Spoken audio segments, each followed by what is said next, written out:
UFC 275. These are the full card predictions and the betting breakdown. Glover Teixeira versus Yuri Prochazka in the main event. Co-main event, Valentina Shevchenko, Taila Santos. Featured bout of the night, Joanna and Jędrzejczyk, Weili, Zhang 2. Super exciting card. I can't wait to talk about each of the matchups. Make sure you guys smash the hell out of the like button. If you're new to the channel, subscribe. Turn those post notifications on and share the video as well. Back in studio and ready to get into it. So let's start it off. Fight number one, Joselyne Edwards versus Ramona Pascual. I'm not jumping at the bit to see this fight, but I'm going to be picking Joselyne Edwards. This women's featherweight division, I've complained about it a lot. It's just not a real weight class. We just have Nunes at the top of it and no official rankings, and it's weird to see these girls even at this point in the UFC at 145. Edwards has fought at 135 previously, coming up fighting Pascual, who's a pretty thick girl. She had her debut against Josiana Nunes. Super short, but like stocky, powerful, Andrade-esque style. Pascual showed a ton of toughness in that fight. She does have a pretty decent stand-up game, fights out of the southpaw stance. Really powerful kicks, decently powerful kicks. I don't want to overhype her. But Joselyne Edwards on the other side definitely I think is the crisper striker. She's quicker. She's more technical. She's longer by a bit. Her jiu-jitsu should be superior. The biggest thing is Edwards has really bad takedown defense. Ramona Pascual doesn't bring a very good wrestling game. So I got to go Joselyne Edwards to win a decision over Pascual. I see the striking favoring Edwards. I think Pascual has moments. She's damn tough and like came back from a lot of adversity and was able to go the full 3 with Nunes. But I still think Edwards for the win. She gets it done by a decision. As far as the lines for this one, -167 favoring Edwards. Pascual +158. I like that Joselyne Edwards side win by a decision, but not one of my favorite fights on the card. Next one, Silvana Gomez-Juárez versus Liang. I like the Liang side, and I was surprised to see Gomez-Juárez jump out. Bit of a favorite, -149 to Liang +138. I guess a little bit of it goes to, she did drop Vanessa Demopoulos with a mean right hand in their fight, but she was then submitted on the floor shortly thereafter with armbar. Liang, known for wins by armbar, she wants to fight on the floor. If she can find a way to get it there, she has a huge edge over Gomez-Juárez. Also, note this, Gomez-Juárez is 37 and her opponent, Liang, 25, and the experience strongly favors Liang as well. I don't think Gomez-Juárez offers much besides like a bit of tricky boxing, some decent pop in the hand. She's a tough girl, but on the mat, I would say even mediocre. I was going to say okay, but I'm leaning towards like not good on the floor. It's not going to be where she specializes versus a girl that's her game. Liang is going to press, look for takedowns. She wants to be on top. She wants to grapple. I think she's going to land takedowns, and she'll tap Silvana Gomez-Juárez out in the first round or two here. Maybe by armbar too, because Liang does have some wins by armbars. Both UFC losses for Juárez, armbar. Silvana's the favorite, as we mentioned, around -149 to Liang +138. I like the underdog side all day here. I think the Chinese prospect gets it done. Should be a bit of a technical level difference when they hit the mat. If Liang wants to sit there and strike, of course, she could be caught by something, but she's going to shoot quick, and she's going to land those takedowns and submit. Submission, first or second round. Next one is Kang versus Danaa Batgerel. I like Batgerel a lot, but I got to pick the Kang side here, actually. I feel like the distance striking favors him. The Ronnie Yaya fight, he lost, and like Yaya's that one-dimensional, but master of the one dimension of the jiu-jitsu and the takedowns, ends up getting the win. Striking matchup here. I think Kyung could give Batgerel problems from range. Batgerel gets really overzealous for the knockout. You saw that against Chris Gutierrez, and I believe that's why he got caught. He's hunting for these overhand punches from out of range. He's throwing, absolute everything into the overhand, but he's not even close. If he lands it, it's going to drop a lot of fighters, especially at 135 pounds. But it's not going to be easy to land on Kang. pretty decent boxing from distance. I like his jab. I think he's got a stiff jab. He's got a pretty solid cross as well. I mean, yeah, he was controlled on the ground in the last one, but you look at that opponent, that's what Yaya does. He's going to take you on. He didn't get submitted. Kyung went the distance there. I think this is a striking matchup. Batgerel, I think, wants to pressure. I think Kyung will have to do a bit of movement, but I think he'll fight well from distance. I actually think he is the better technical striker. The power is going to favor Batgerel, but I don't think Kyung is too chinny at this point. I think he can land some decent strikes. Maybe there's some clinch exchanges that actually could favor Kyung a little bit. I see him getting the hand raise on a competitive decision, but Batgerel is always live with his knockout power, and his pressure is really good. Kyung plus 133, Batgerel minus 147. I like the dog Kyung side. Batgerel's live with the power, but I think Kyung gets it done on the scorecards. Win by decision. Next fight, Jake Matthews versus Andre Fialho. Fialho is that guy right now. He's got a ton of hype behind him. 2 big knockout wins in a row. The only loss is against Michel Pereira on short notice. Jake Matthews has been around in the UFC for a long time, and he's only 27. Both these guys are young, 28 and 27. Fialho, you'd think he was 36 by the way he looks. And he's got a lot of experience. I think he wins the fight. I'm picking Fialho to get the hand raise, and I'm going to say by knockout too. I think he can catch Matthews with a counter hook potentially in the second round. Fialho brings like a pressure, heavy power punching style, and he's willing to eat some shots in exchange. Takes a decent punch. Jake Matthews, I feel like actually has a pretty decent stand-up game too, and I think he'll have confidence striking with Fialho, and I feel like that's probably what's going to get him caught. Jake Matthews has pretty good stand-up, but if you look, the upper body doesn't have a ton of movement to it, and I see Fialho touching that chin and hurting him on the ground. I don't see Fialho being taken down and worn on by Jake Matthews. He doesn't bring that level of wrestling base. He's a pretty well-rounded guy. And I think Fialho has the heavier hands. I think right now he's riding the momentum too. He seems to be coming in hot, and I think that's a factor. Like win streak versus guy coming off loss. Scary matchup for Matthews. I think he's getting put to sleep in the second round. Probably a big hook or overhand punch from Fialho, and it should be a damn impressive one and a good fight. As far as the lines, Matthews the plus 130 underdog, Fialho minus 137 as the favorite. I like Andre Fialho by knockout. He's that knockout artist right now, coming up the ranks at welterweight, and I'm excited for what he can do. To finish out 2022, heading into 2023. If he can get this win, big things coming for him. Next fight of the night, Maheshate versus Steve Garcia. Tricky one to sit down and pick, but I'm leaning it towards the Maheshate side. He's an underdog here, and I know the competition that he's fought sucks for the most part.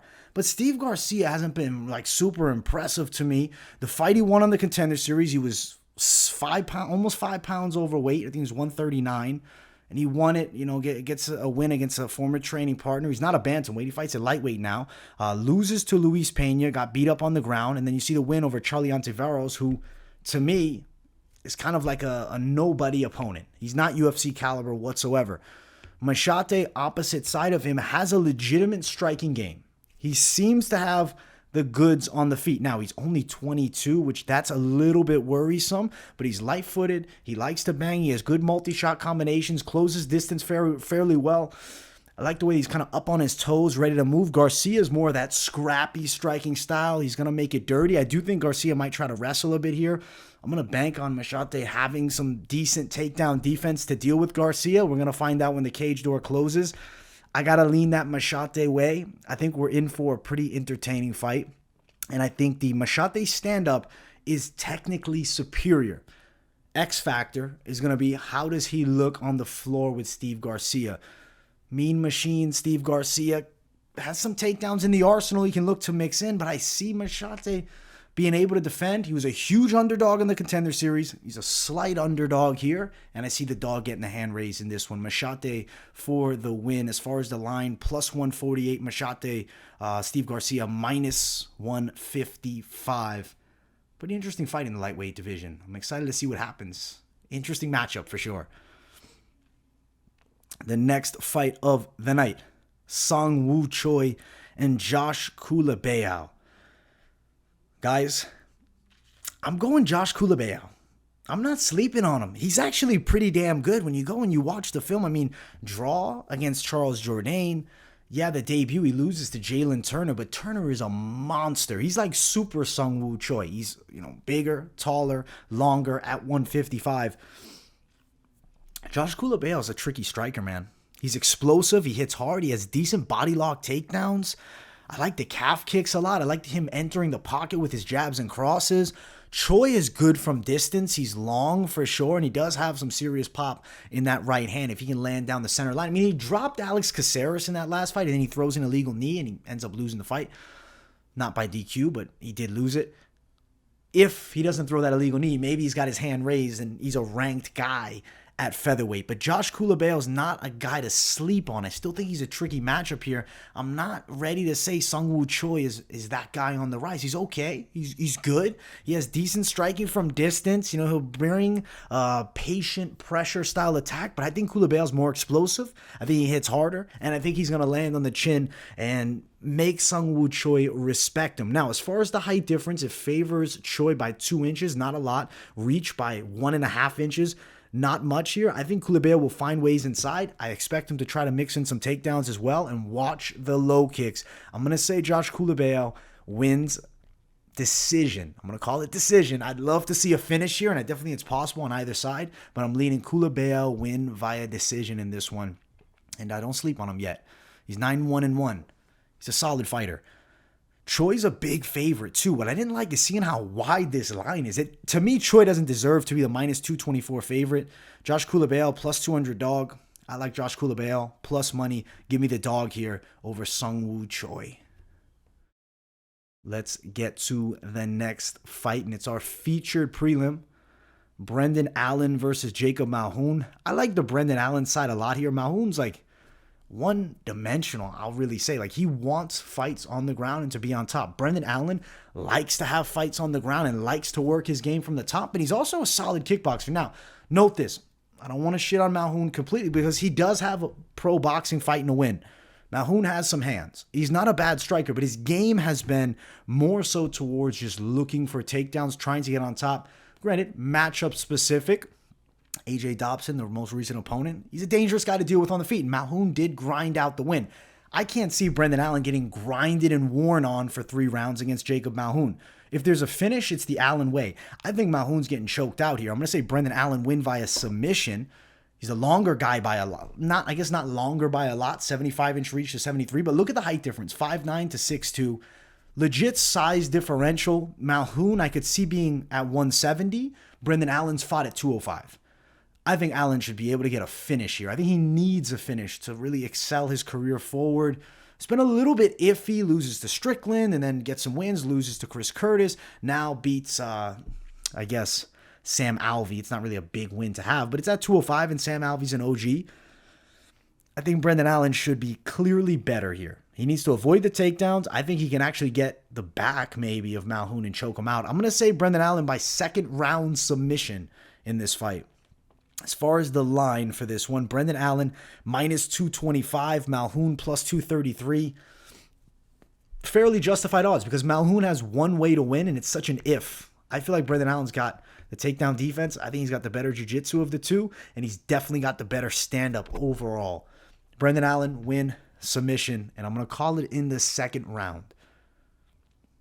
Let's jump to the main card. If you guys haven't yet, make sure to smash the hell out of that like button. Let's start off this main card. Ramazan Emeev and Jack Della Maddalena. I like the Jack Della Maddalena side a lot. He's such a good striker. And I feel like Emeev is like the worst of the Dagestanis. He's below, or he's at par maybe with that Tagir Ulanbekov zone. Maybe below it. Emeev lost to Danny Roberts and had a hard time landing takedowns. Roberts is a Britishman, and the Brits, at least back in, the early days, the 2000s, sometimes even the earlier 2010s, the Brits were known for no takedown defense. Emeev couldn't land the takedown. Now, granted, the game's evolved, I know, but back then that'd be a real bad look, and I still think it is a bad look for a Dagestani not to be able to take down a British fighter. I think Emeev is mid at best, and I think Jack Della is a problem on the feet. Can he defend the takedown? I believe he will.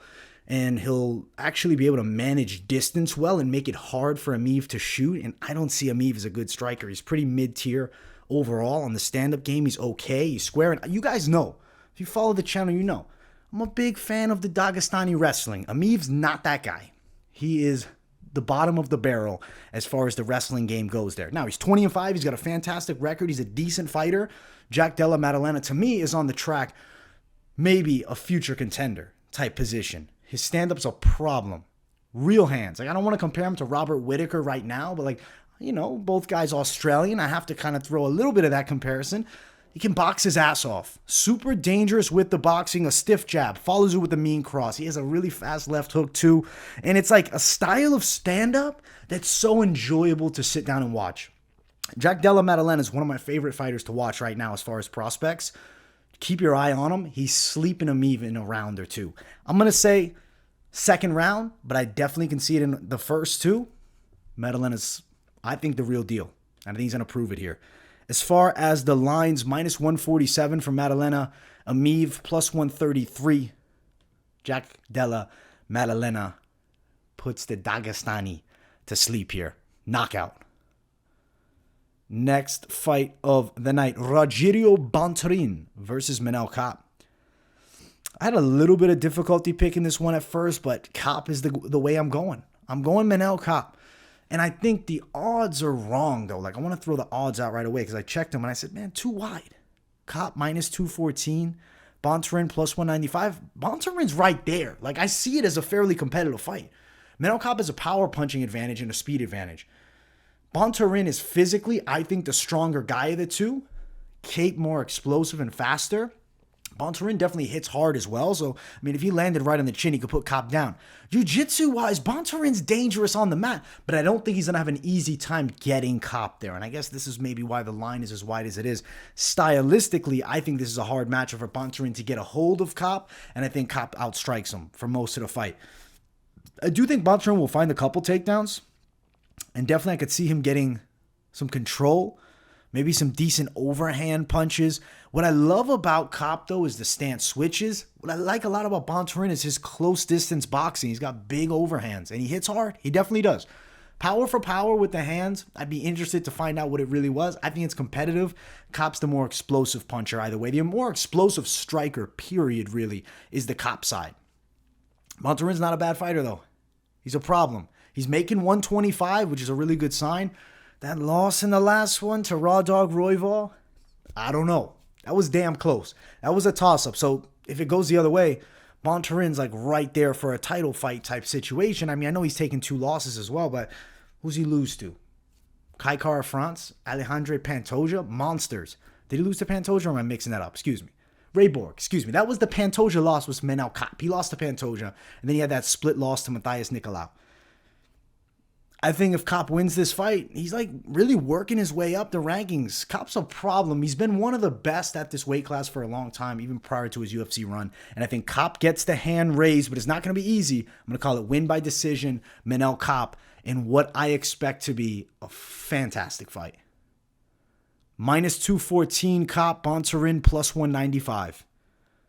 I like Kape as the favorite here.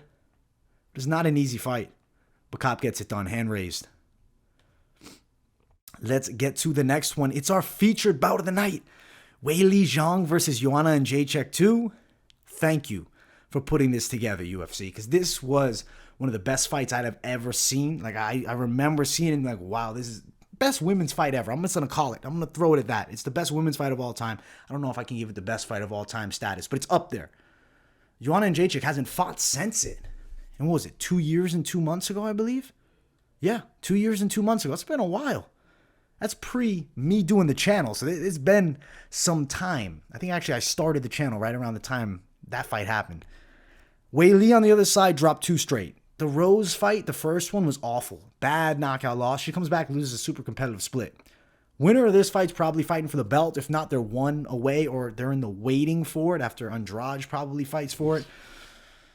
I'm going to pick the Joanna and Jędrzejczyk side, guys. I think Joanna can win this thing. She needs to defend takedowns. That's going to be a huge factor here. I think she will. The first fight, she was able to for the most part. I think she will here. You look at Zhang. She slowed down a bit in the first fight later. I know time has passed. Joanna turns up later.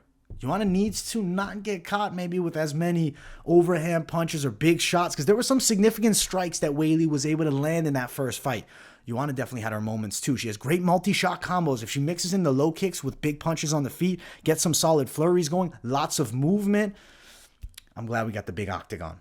I think this might be one of the great fights again. I'm not trying to jinx it, so knock on wood, because I'm not trying to have it be like a Carla Esparza versus Rose Namajunas fight, the worst women's fight of all time.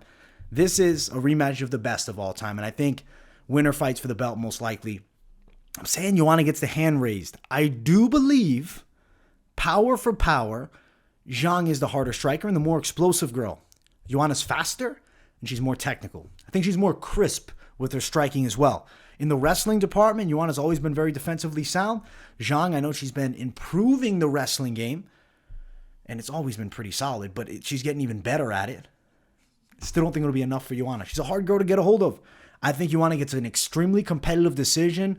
This is one to sweat if you're betting it, one to just enjoy the hell out of, really, because I think we're going to see beautiful violence in this matchup between two of the best female fighters on the planet. Joanna and Jędrzejczyk, hand raised. Give my girl the title fight up next. Let's look at the lines. Joanna plus 155, underdog money. Zhang minus 157. I'm going Joanna for the win. And close to that title shot. Can you imagine she fights Carla again, TKOs her, just restarts it all, defends against Andrade, and we do the full circle once again. Maybe Namajunas gets another shot against her. Interesting situation in that weight class for sure. And I think Joanna's going to be fighting for that belt real soon here. Co-main event, Valentina Shevchenko versus Taila Santos. It's Shevchenko. I mean, I'm not going to pick against Valentina Shevchenko. I don't think many people are. And it's hard for me to do. When you look at Taila, she looks really good. Good Muay Thai. Good submission game. Explosive. Hits hard. She is a prospect. She's 19-1. She's that one. She might be 20-0 if not for that decision against Barella. Valentina Shevchenko is, I think right now, the best woman on the planet. Amanda Nunes and her, I know they had their fights, but if they run it back, I think Valentina's got a legit shot to get that win. I think she had a legit shot and maybe an argument to have gotten it already. Valentina Shevchenko, I think, is the better striker of the two. I think she's going to be extremely explosive with the Muay Thai. Her kicks are off the charts. I have a hard time seeing Taila Santos landing takedowns and controlling Valentina on the floor and out wrestling her. I think Valentina might mix in some takedowns as well to show, as she has now recently, her round game has come along to another level. She's the one. 34. I still think it's the prime of her fighting career. Taila Santos is really good, though. And is she going to go the distance? This is a question I've been asking myself, and I'm actually going to say yeah. I'm going to say Valentina Shevchenko wins a unanimous decision over Taila Santos. Would I be surprised if she got a knockout? Absolutely not. Valentina Shevchenko is the most explosive woman on the planet. She has dynamite in the kicks, quick-ass hands, great takedowns. Valentina Shevchenko is just the perfect build for a fighter. Female, male, doesn't matter. Some of the best technique, period, in combat. Forget about MMA, boxing, kickboxing, period. Valentina Shevchenko's GOAT status. I think she wins here, beats Taila Santos. It'd be great to see her get a finish, but I'm leaning towards that dominant decision side. As far as the line, it's going to be so wide. It's Shevchenko. Minus 550, Taila Santos plus 515. Listen, regardless of that Mariah Barella fight for the 19-1 Santos, she could be 20-0. She's definitely going to take a real loss this weekend, and it's going to be at the mercy of Valentina Shevchenko and still champion of the world. Such a wide line, though. You can't really play the bet there. Maybe a late parlay piece. Main event of the evening, Glover Teixeira versus Jiří Prochazka. Guys, make sure to smash the like button if you haven't. And if you are new to the channel, subscribe and keep it locked in here at MMA Experts. So let's talk about this fight. And I'll tell you straight out, I'm picking Jiří Prochazka and new. His stand-up game is risk versus reward. It's up there because he comes in with his hands down and he's throwing power in every shot. He digs shots from his waist like a digging shovel-style uppercut, really. And he's going to keep pressing forward.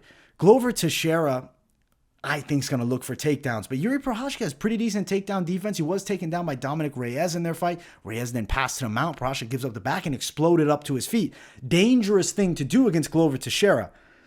But I do believe it'll be harder for Glover to land that takedown. You look at shots that Glover has been knocked out by. The uppercut has happened twice in his UFC run. Rumble Johnson, Alexander Gustafsson. I think the uppercut again here. I think Jiri Prochazka actually might catch Glover trying to come in and shoot. I'm having a really hard time seeing Glover remain conscious throughout this fight with Prochazka just constantly coming forward. If Glover can land that takedown, get on top, look to control, look to pass, arm triangle city, lock something up, best case scenario.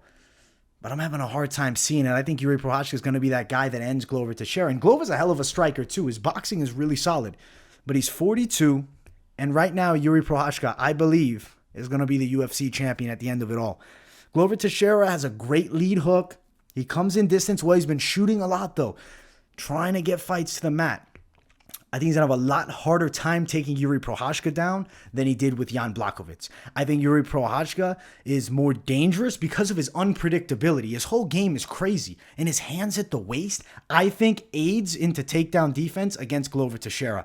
Maybe Teixeira tries to clinch him up, put him against the cage, but how many shots can he take from Jiri as Glover tries to enter that range and Jiri's throwing everything at it? And Jiri might be backing Glover up as well. Hard to see Jiri moving away from many fighters. He's not going to be running. And I think Jiri Prochazka's power is a serious problem. His ability to eat one and land one is a problem. Even if Glover has a bit of success striking, saying, okay, it's good now. He throws again. Boom, the counter shot's there. I think Glover's getting knocked out. First round KO, Jiri Prochazka, and new champion of the world in the light heavyweight division. Plus 180, Glover Teixeira. Jiri Prochazka, minus 193. I got Jiri. It's needed too. This argument of Bellator versus UFC light heavyweights will officially end when Jiri Prochazka gets his hand raised as the true champion of the world, because he also has a win over Vadim Nemkov, and he never had the losses to Phil Davis, Corey Anderson, which Glover Teixeira does have. Styles make fights. That was a long time ago. Doesn't matter. But we'll put an end to that argument that happens. Jiri Prochazka, champion of the world this Saturday. Cannot wait to see it. Overall, pretty exciting card. The pay-per-view action is going to be incredible. I am back with a fight companion. We took the week off last week while I was out of town, but it's coming back. So make sure you guys tune into that. We'll do that 100-like shoey for the people, so shit's going to be a blast. Keep it locked in here at MMA Experts. Subscribe if you're new. Turn on those post notifications as well, and make sure to smash the like button. Let me know in the comments what you guys think. If you don't have anything to say, but you just enjoy the content, drop a W in the chat to boost the algorithm. Much love, my people. I'll see you all week long. Content dropping each and every day. Peace, and see you all tomorrow.